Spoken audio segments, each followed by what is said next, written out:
J'espère que vous allez bien, j'espère que vous vous portez bien.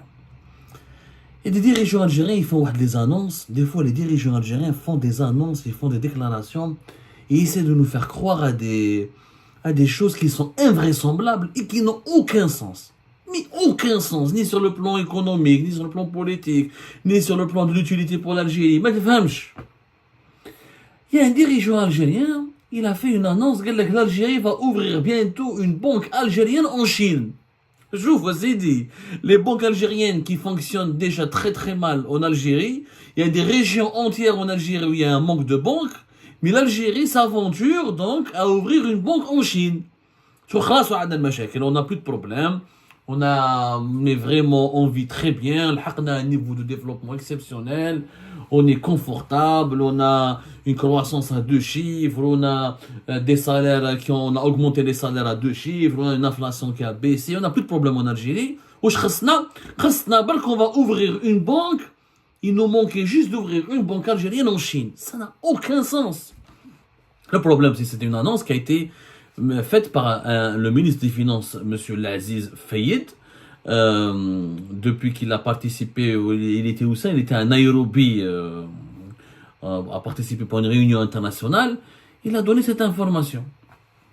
Voilà, c'était l'assemblée annuelle de la Banque africaine de développement. Après l'ouverture des banques algériennes en Mauritanie et au Sénégal, nous œuvrons pour la création d'une autre banque en Chine. Qu'est-ce que la Chine pourrait faire avec une banque algérienne?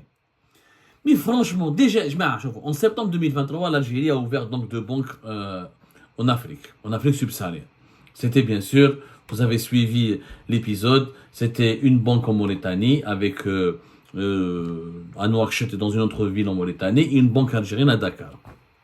Alors, il s'agit de l'Algerian Bank of Sénégal et l'Algerian Union Bank, en Mauritanie. Ces banques-là sont des filiales de la Banque nationale d'Algérie, du Crédit populaire CPA BNA et de la Banque extérieure d'Algérie. Et en plus, qu'il y a la banque, la BAD, la fameuse Banque de l'agriculture et du développement rural. Ces 2 banques, la première, elle avait un capital de 100 millions de dollars et la deuxième, 50 millions de dollars. D'ailleurs, on n'a même pas fait un bilan du premier 6 mois de ces banques-là. Est-ce qu'elles ont attiré de l'activité? Est-ce qu'elles ont attiré des clients mauritaniens ou sénégalais? Quel est le niveau des dépôts au niveau de ces banques? Quels sont les projets qui ont été lancés par ces banques-là? On n'a même pas fait une évaluation. Déjà, il dit le ministre des Finances, que nous allons ouvrir une banque en Chine. En plus, dans la même phrase, parce qu'il y a d'autres priorités, logiquement, c'est les banques algériennes qui sont déjà extrêmement mauvaises en Algérie, classées parmi les pires banques du monde. Au niveau de l'accueil, au niveau des prestations, au niveau du paiement en ligne, au niveau de leur niveau de développement digital. Ce sont des caisses. Je rappelle, qu'en Algérie, juste un rappel, c'est que nous avons un marché bancaire qui est dominé par 6 banques étatiques, qui sont la PNA, la PEA, la BAD, la BDL, CPA, la CNEP. Les banques publiques monopolisent à elles seules plus de 85% des dépôts. Il y a tout l'argent qui est déposé dans les banques en Algérie, 80% de cet argent déposé dans les comptes bancaires en Algérie se trouve dans des banques publiques et étatiques. Et 97% des crédits bancaires donnés en Algérie, ce sont par ces banques étatiques. La majorité de ces banques étatiques ne sont pas bénéficiaires. Elles ne vivent que des rallonges de l'État, des subventions de l'État, et le trésor public qui finance, et la Banque d'Algérie qui refinance. Les bilans financiers de ces banques sont tout simplement artificiels. Même quand ces banques annoncent des bénéfices, en réalité, ce ne sont pas des bénéfices. C'est l'argent, c'est l'État qui finance ces banques, parce que ces banques, ce sont elles qui donnent des crédits à très long terme à plus de 600 ou 700 entreprises étatiques qui sont totalement déficitaires, qui sont endettées et qui financent donc la majorité du crédit. D'ailleurs, c'est donné à des entreprises étatiques et publiques. Nous avons que 13 banques privées, mais c'est à capitaux étrangers. Nous n'avons pas des banques privées à capitaux algériens. L'Algérie, je me rappelle, rappelez-vous, 2020, le gouvernement Tebboune avait promis, le premier gouvernement de Tebboune avait promis de faire de lancer des banques privées dans le pays et des compagnies aériennes dans le pays. Durant le mandat de Tebboune s'achève, cette année. Les élections présidentielles anticipées, c'est le 7 septembre prochain. Il n'y a eu ni compagnie aérienne privée, ni banque algérienne privée. Donc, maintenant, on a 13 banques extérieures à capitaux étrangers, dont 9 filiales et 3 succursales de banques internationales. Voilà. Et une banque à capitaux mixtes, c'est la fameuse Baraka, qui fait des capitaux algériens, des capitaux des pays du Golfe. Ma cash, aucune banque privée algérienne, mais depuis 15 ans, ma cash. Donc déjà, le marché bancaire algérien il est sous-développé, il est ultra dominé, contrôlé par des banques étatiques qui détiennent des dettes qui financent essentiellement des entreprises étatiques et algériennes qui sont dans une situation catastrophique, où les banques algériennes elles-mêmes n'arrivent pas à donner des cartes à proposer des solutions de paiement en ligne, à proposer les cartes de prépaiement. Même les solutions de financement modernes sont extrêmement rares en Algérie. Mais le monde entier, on arrive à payer avec un seul clic, on arrive à avoir une carte bancaire aussi facilement. En Algérie, pour demander un chéquier, des fois il faut attendre un mois. Vous vous rendez compte? Donc déjà, nous avons un secteur bancaire sous-développé. Nous avons la Chine. La Chine, à quoi ça va servir une banque algérienne en Chine? À rien du tout. Pourquoi? Parce que la Chine, c'est 18% de nos importations, c'est presque 8 milliards de dollars chaque année d'échanges économiques entre l'Algérie et en moyenne 8 milliards de dollars d'échanges économiques et commerciaux entre l'Algérie et la Chine. L'Algérie n'exporte même pas 1 milliard de dollars à la Chine.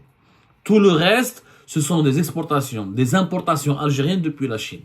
حنا واش عندنا كي تحلي انت une banque algérienne en Chine كما درناها في السنغال لا في لا موريتاني c'est quoi l'objectif donc l'objectif est de promouvoir des opportunités des opportunités économiques pour permettre aux entreprises algériennes de découvrir d'exporter vers ces marchés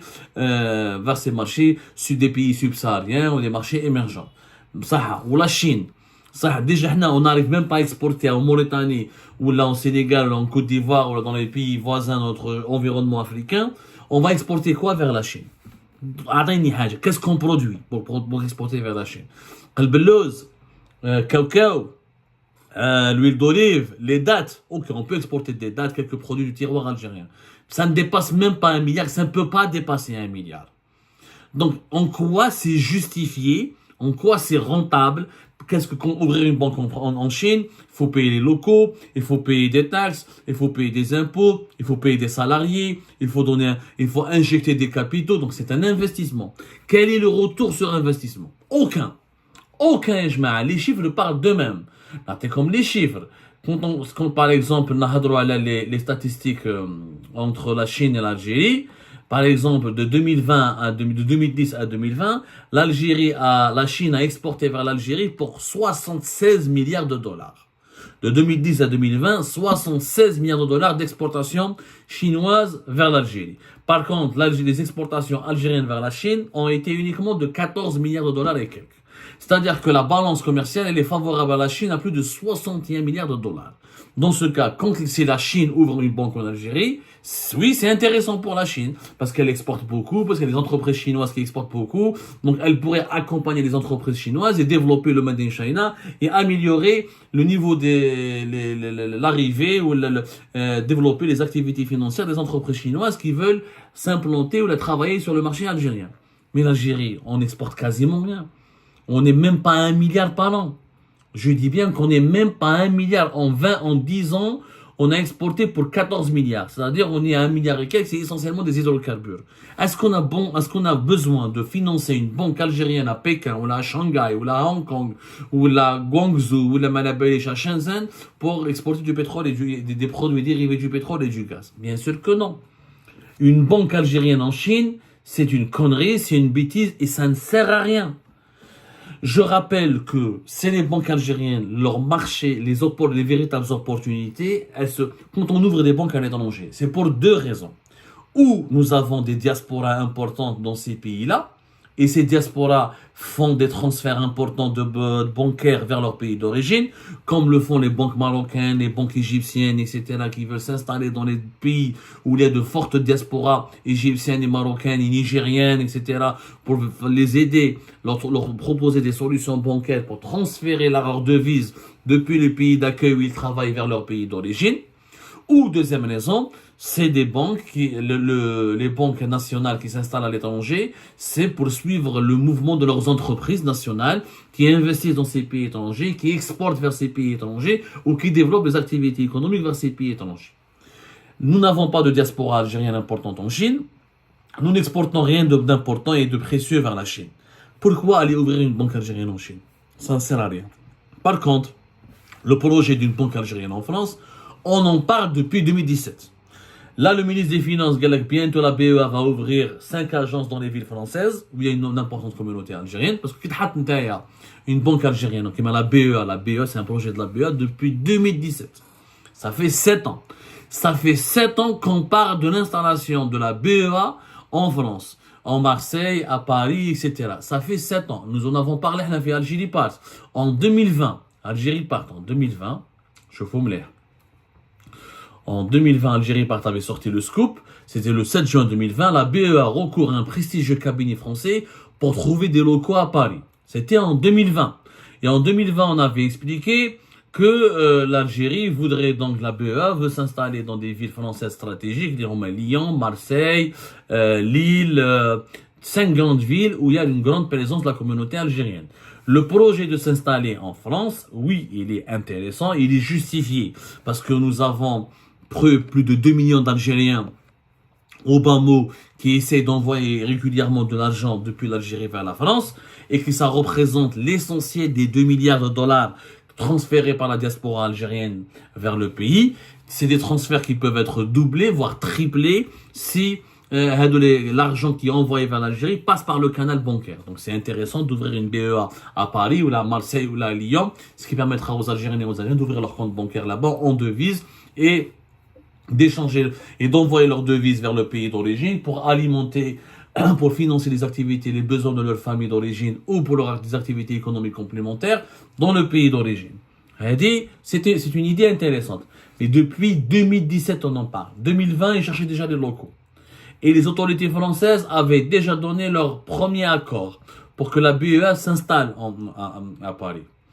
Et c'est-à-dire en 4 ans, en 7 ans, on n'a rien fait pour développer une banque algérienne en France, mais on veut aller prospecter le marché chinois dans lequel nous n'avons aucun intérêt, mis à part de perdre de l'argent parce qu'on n'est pas encore un pays développé ni émergent pour aller pouvoir commercer avec la Chine et de parler d'égal à égal avec la Chine. C'est une folie, c'est une pure folie, c'est de la bêtise. Où est cette banque algérienne en France? Qu'est-ce qu'on attend pour l'ouvrir? Franchement, je vais aller au Canada, à Montréal, où nous avons plus de 100 000 Algériens qui habitent là-bas. On peut attirer l'argent de la diaspora, proposer des produits bancaires pour la diaspora algérienne. Oui, ça c'est intéressant. Mais aller au Sénégal, en Mauritanie, des pays avec lesquels nous avons des échanges économiques extrêmement médiocres et insignifiants, ça n'a pas de sens d'ouvrir des banques. Et ça ne sera jamais rentable. C'est juste marquer sa présence pour être présent. Voilà. On a ouvert des banques en Afrique de l'Ouest parce que le régime algérien voulait emmerder le Maroc, voulait essayer de concurrencer les banques marocaines. Ça fait les banques marocaines dégagent des rentabilités. Il y a des entreprises marocaines qui exportent vers l'Afrique subsaharienne. Il y a une diaspora marocaine, il y a des commerçants marocains, des hommes d'affaires marocains qui travaillent avec l'Afrique de l'Ouest et qui investissent en Afrique de l'Ouest. En Algérie, je connais. Donc, on est en train de tourner en rond. C'est une bêtise. Je dis bien c'est une bêtise. Je rappelle que l'Algérie avait déjà des banques à l'étranger. Je rappelle que l'Algérie Part a été le seul de parler à la BIA. Nous avons déjà une banque qui s'appelle la BIA depuis 1975. La fameuse banque intercontinentale arabe, détenue 50% par l'Algérie, 50% par la Libye. Et qui a changé de nom, qui est devenue la BIA Bank et qui a un siège à Paris depuis les années 70. On aurait pu transformer cette banque, la réformer et en faire une banque ouverte au public. Alors que pour le moment, elle est restée une banque d'affaires. Nous avons une banque à Zurich, depuis aussi les années 80 pratiquement, ce n'est pas avant, bien avant. Marofa, Kif, nous n'avons jamais pu l'exploiter. Mis à part domicilier quelques opérations de son attraque, etc. C'est la banque algérienne du commerce extérieur, la BAS. On aurait pu l'utiliser, son utilité n'a jamais été, elle existe depuis 1982. Kif. Donc, nous avons déjà lancé 2 banques algériennes à l'étranger qui n'ont jamais marché, qui n'ont jamais été intéressantes, qui n'ont jamais joué un rôle de pilote pour le développement de la diversification de l'économie ou là pour le développement des exportations algériennes. Donc, Pourquoi mentir aux Algériens et aux Algériens et leur faire croire que c'est intéressant d'avoir une banque algérienne en Chine? C'est inutile, c'est de la bêtise, c'est franchement une perte de temps et c'est une insulte à l'intelligence de notre peuple. Notre pays a besoin de projets plus sérieux pour assurer son développement et pour couvrir ses besoins. Il faudra arrêter franchement de dire des bêtises et de raconter des conneries.